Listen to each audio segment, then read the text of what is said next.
Le meeting de vérité de l'opposition prévu à la place Sainte-Thérèse est reporté au dimanche 25 juin 2023, annonce faite par les 4 leaders qui évoquent des raisons sécuritaires. Télé 50 totalise ce samedi 24 juin 13 ans d'existence, un événement à ne pas rater grâce au savoir-faire de son patron Jean-Marie Kassamba. La chaîne conserve la première place dans l'espace médiatique congolais. Éliminatoire CAN Côte d'Ivoire 2024 après leur victoire sous le score de 2-0 face aux Panthères du Gabon. Les léopards de la RDC ont été reçus par le chef de l'État. Félix-Antoine Tshisekedi a voulu motiver les fauves. Et puis le directeur du comité dirigeant des 9e Jeux de la francophonie séjourne à Paris, Isidore Kwanja, est allé présenter l'état d'avancement des travaux. Nouveau journal sur Télé 50, bienvenue à tous. Le président de la République sera au stade en septembre prochain pour assister au match opposant la RDC au Soudan dans le cadre de la dernière journée des éliminatoires de la prochaine Coupe d'Afrique des Nations. Il l'a dit mardi alors qu'il recevait à Kinshasa les léopards victorieux de Panthères du Gabon dimanche dernier par 2-0. En digne père de famille, le président de la République a tenu à honorer les léopards football de la RDC après leur exploit face aux Panthères du Gabon à Franceville le dimanche dernier par 2-0.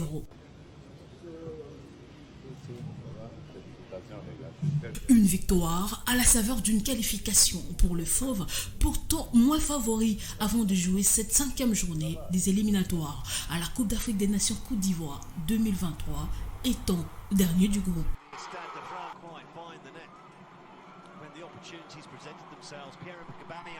L'équipe de la RDC a pris sa revanche sur celle du Gabon et se relance dans la course à la qualification. Un motif de joie et de fierté pour le premier sportif congolais. On a appris à prouver maintenant. Bravo, tu fais vraiment.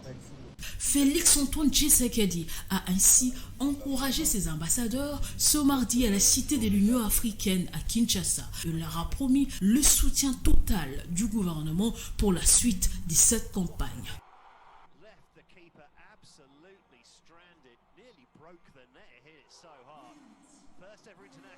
Et aussi, le chef de l'État a promis qu'il sera personnellement au stade pour le match RDC-Soudan en septembre prochain, comptant pour la dernière journée de ces éliminatoires.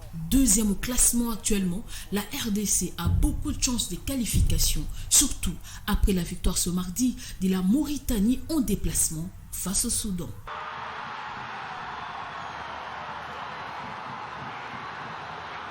Ne fût-ce qu'un match nul le 4 septembre prochain face au Soudan à Kinshasa et les léopards seront en Côte d'Ivoire l'an prochain.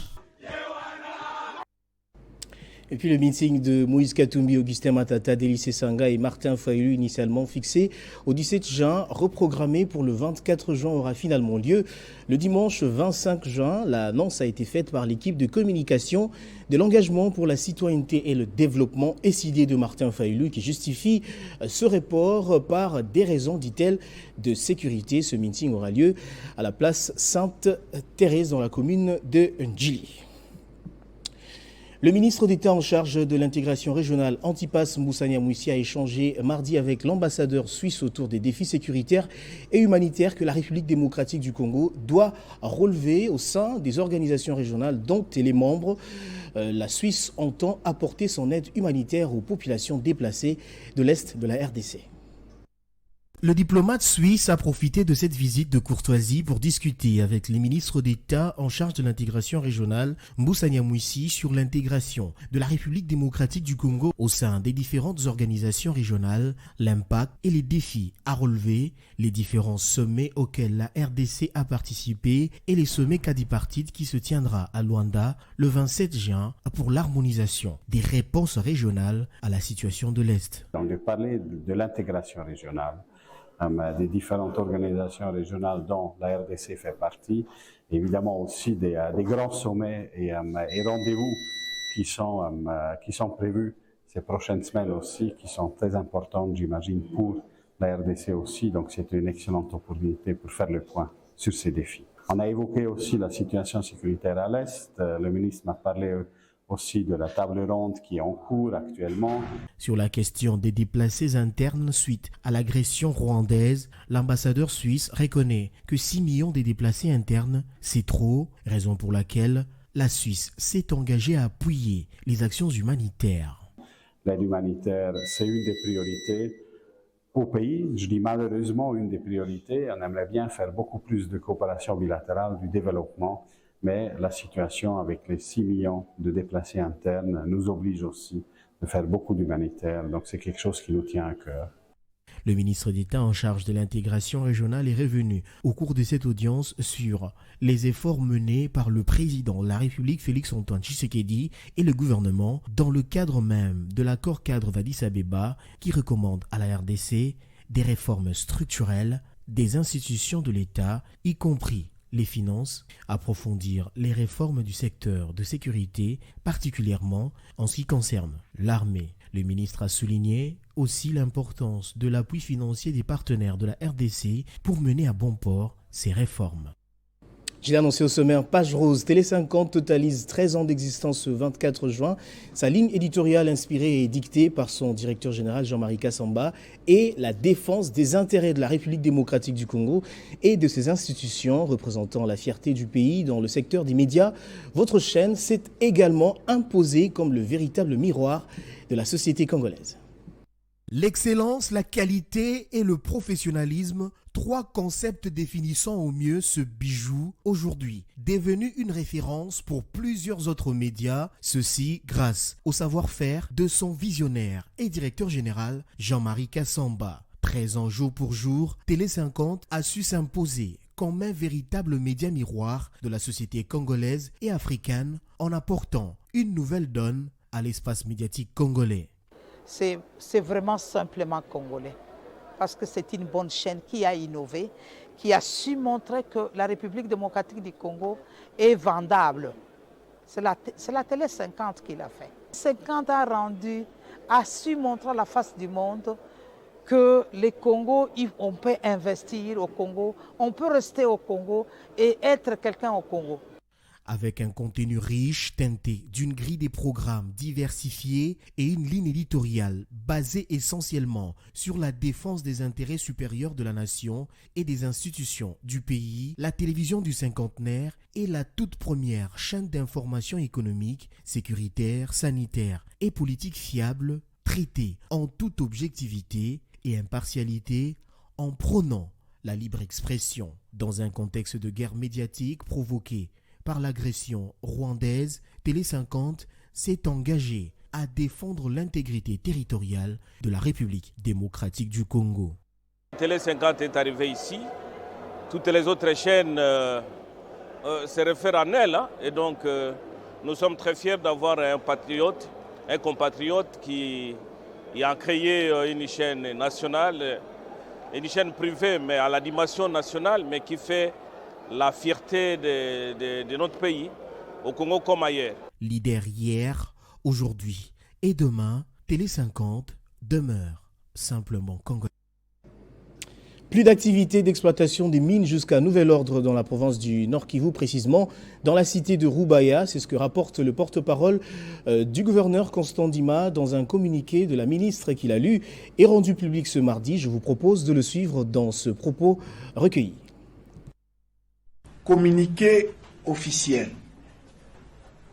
Son Excellence, Monsieur le gouverneur de la province du Nord Kivu, le lieutenant-général Ndima Kongba Constant, porte à la connaissance de toute la population de la cité de Rubaya et ses environs qu'en application de la lettre numéro CAB mine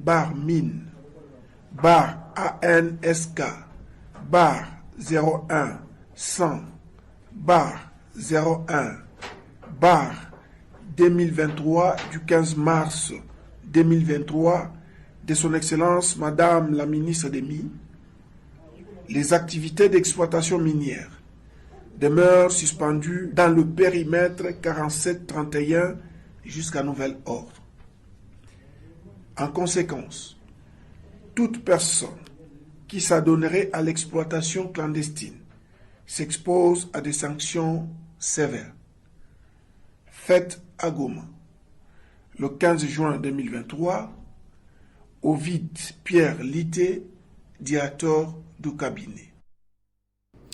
Et puis en marge de la Journée internationale de l'environnement, la Commission de la construction verte de l'Ordre national des architectes a organisé un important atelier. Objectif, sensibiliser la population sur le bien fondé du respect de l'environnement. C'est au Musée national du Congo que cette journée de réflexion sur la protection de l'environnement est intervenue dans le cadre de la célébration de la Journée internationale de l'environnement. L'approche est donc simple, celle de remplacer l'utilisation des plastiques au sein de la population, car sa mauvaise gestion est l'une des principales causes d'inondations. Il fallait réfléchir avec les différents acteurs du secteur pour voir de quelle manière on peut apporter des solutions durables pour notre pays, parce que nous sommes un partenaire du gouvernement et nous devons dans des solutions concrètes. Quand le gouvernement parle de logements sociaux, nous devons apporter des solutions sur le vrai type de logements sociaux en tenant compte justement de toutes ces contraintes environnementales qu'est la communauté internationale, que le monde exige. Les experts de l'art de bâtir tiennent à travers ces différentes activités à aider la population à se trouver un cadre idéal et pour une longue vie dans le respect des normes environnementales. Conscientiser la population à gérer les plastiques, c'est-à-dire à bien les trier afin de permettre l'évacuation facile auprès des gens d'équipement. La mission première de l'architecte, c'est de sensibiliser cette population-là, de l'aider à se trouver un cadre de vie assez commode, assez agréable pour une longue vie. La construction écologique, appelée aussi construction verte, propose différentes possibilités dans le but de réduire l'impact écologique des bâtiments et aussi d'assurer un meilleur espace-vie à la population.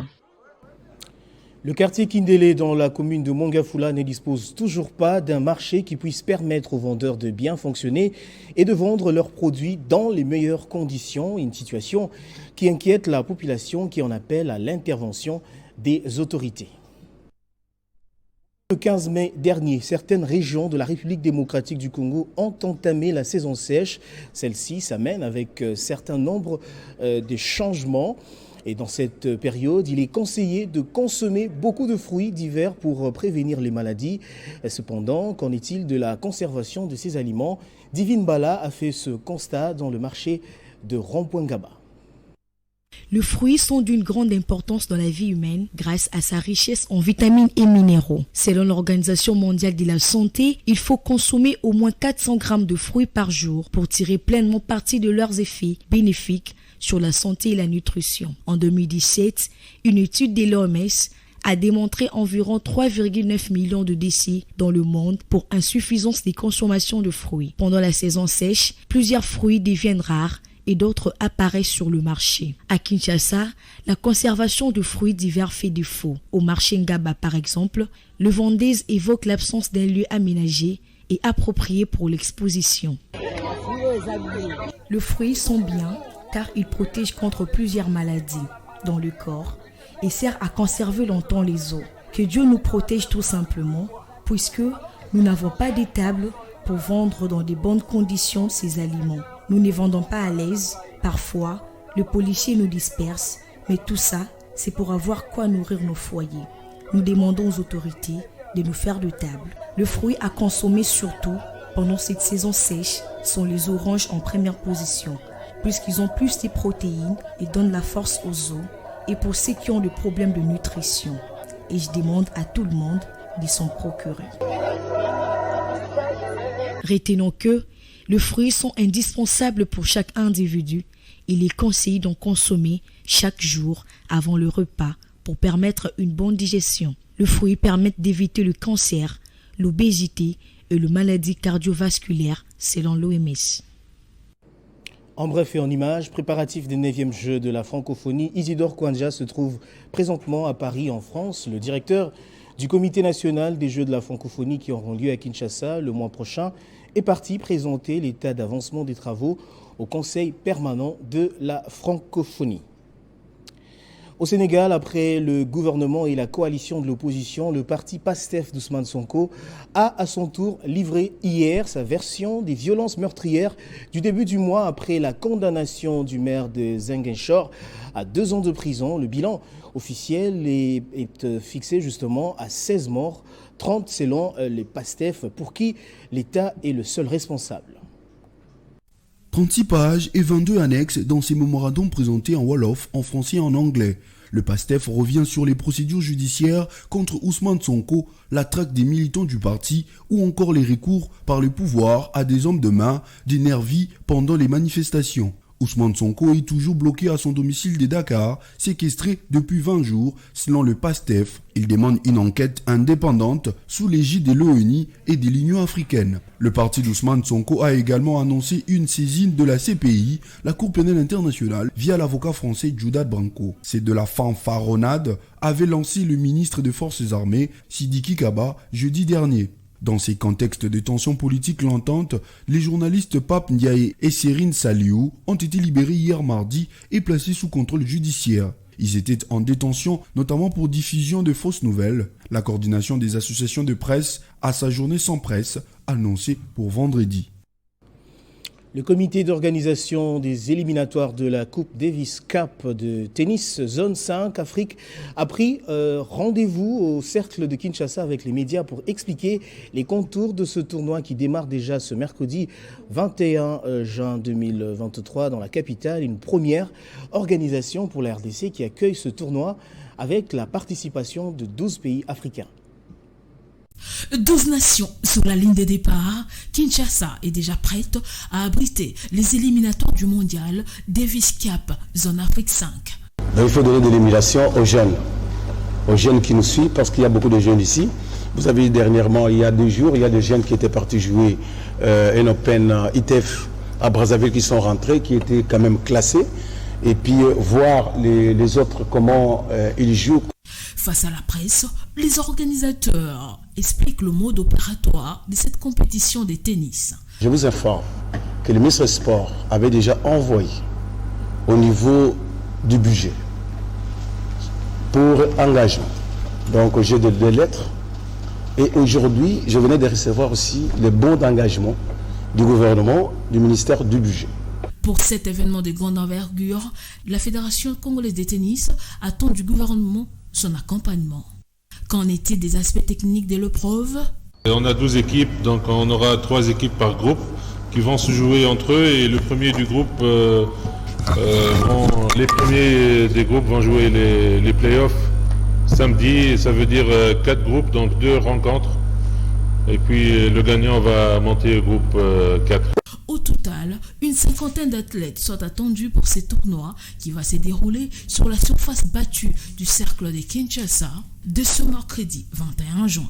Toutes les batteries sont mises en marche pour ce rendez-vous international de la petite balle jaune. D'ici 2 ans, une académie de football féminin verra le jour à Lubumbashi dans le Haut-Katanga grâce à Kifumpa, un projet ambitieux qui a pour but de promouvoir la jeune fille désœuvrée en lui dotant justement la culture de football, aussi la sensibiliser aux gens pour son autonomisation. Face à la presse, Denise Bison, vice-présidente du tout-puissant Mazembe féminin et présidente du Centre de l'éveil de la femme, a présenté Kifumpa.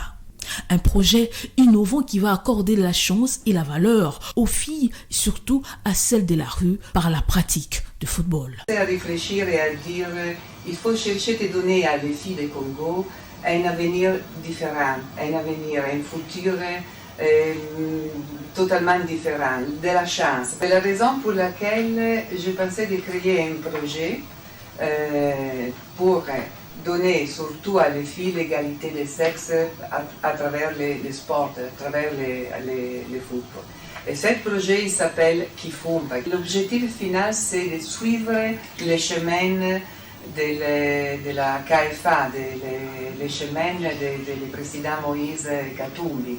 Donc, créer une académie où on va encadrer les filles. Kifumpa a déjà l'appui de plusieurs partenaires pour sa construction avant son inauguration dans 2 ans. On veut la prolifération des enfants de la rue dans la ville de Lubumbashi et ça a été un déclic pour pouvoir aider ces enfants. Et donc nous avons démarré en 2016 avec les enfants de la rue. Nous les scolarisons, nous les éduquons et nous leur donnons l'opportunité de participer à des activités dont ils n'avaient pas l'habitude de participer. Ce projet a également émerveillé la Ligue de football féminin. Nous voulons changer un peu la prospective des filles, surtout dans les villages, leur donner un futur, leur faire comprendre qu'elles ont un autre choix que seulement d'être mères. Situé à Lubumbashi dans le Haut-Katanga, précisément au quartier Maïcha, le projet de construction des 7 académies de football féminin sera réalisé par Play for Change avec le soutien de l'UEFA Foundation. Place au rappel des titres à présent. Le meeting de vérité de l'opposition prévu à la place Sainte-Thérèse est reporté au dimanche 25 juin 2023. Annonce faite par les 4 leaders qui évoquent des raisons sécuritaires. Télé 50 totalise ce samedi 24 juin 13 ans d'existence. Un événement à ne pas rater grâce au savoir-faire de son patron Jean-Marie Kassamba. La chaîne conserve la première place dans l'espace médiatique congolais. Éliminatoire CAN Côte d'Ivoire 2024 après leur victoire sous le score de 2-0 face aux Panthères du Gabon. Les léopards de la RDC ont été reçus par le chef de l'État. Félix Antoine Tshisekedi a voulu motiver les fauves. Et puis le directeur du comité dirigeant des 9e Jeux de la francophonie séjourne à Paris en France, Isidore Kwanja, est allé présenter l'état d'avancement des travaux. Place à la revue de presse à présent.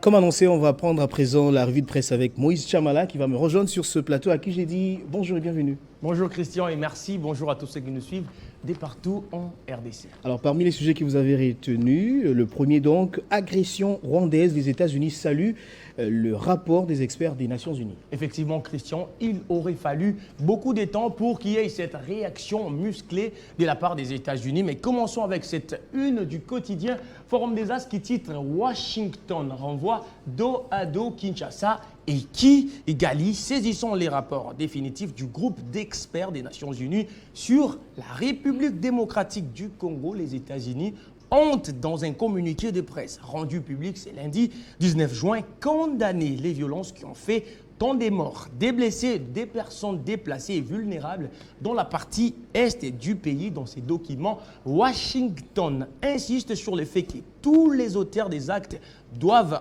en répondre et appelle à tous les groupes armés, entre autres les M23, la Codeco, les FDLR, à cesser les hostilités. En même temps, les États-Unis saluent les recommandations du rapport des experts des Nations Unies et déclarent soutenir les efforts diplomatiques menés à travers les processus des Rwanda et des Nairobi, plutôt des Luanda et des Nairobi, pour promouvoir une paix durable. L'administration américaine réitère également son appel au Rwanda en vue de retirer immédiatement ces soldats qui opèrent aux côtés des rebelles M23 sur les sols congolais.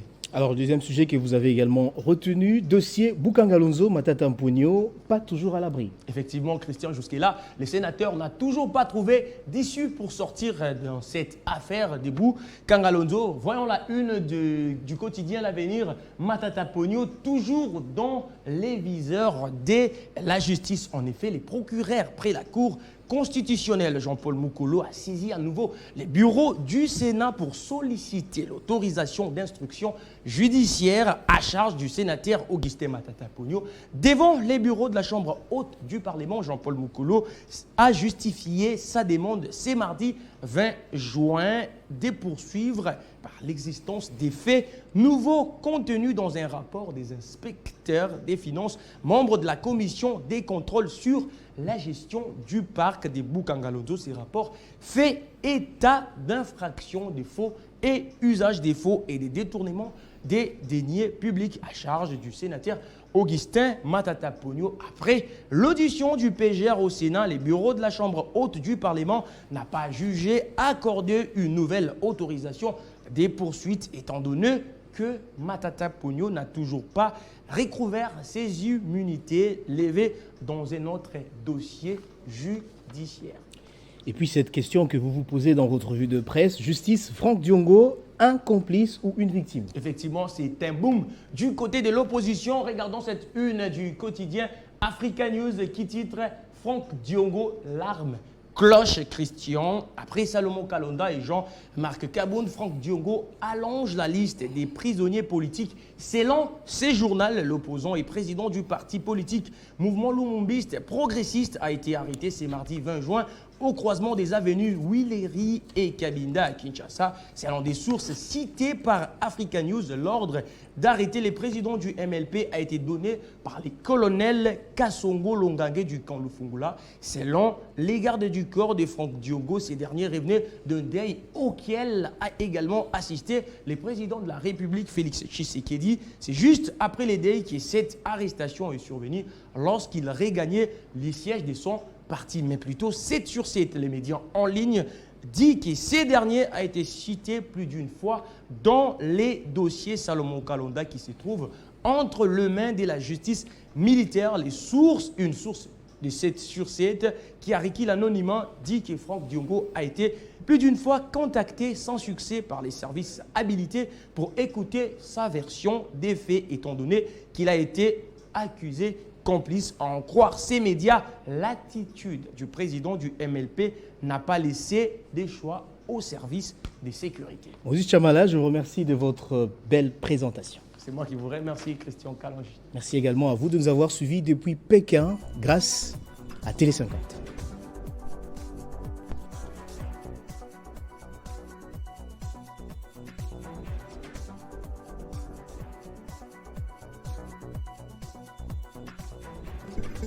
Retrouvez toute l'actualité en continu sur www.tele50.cd.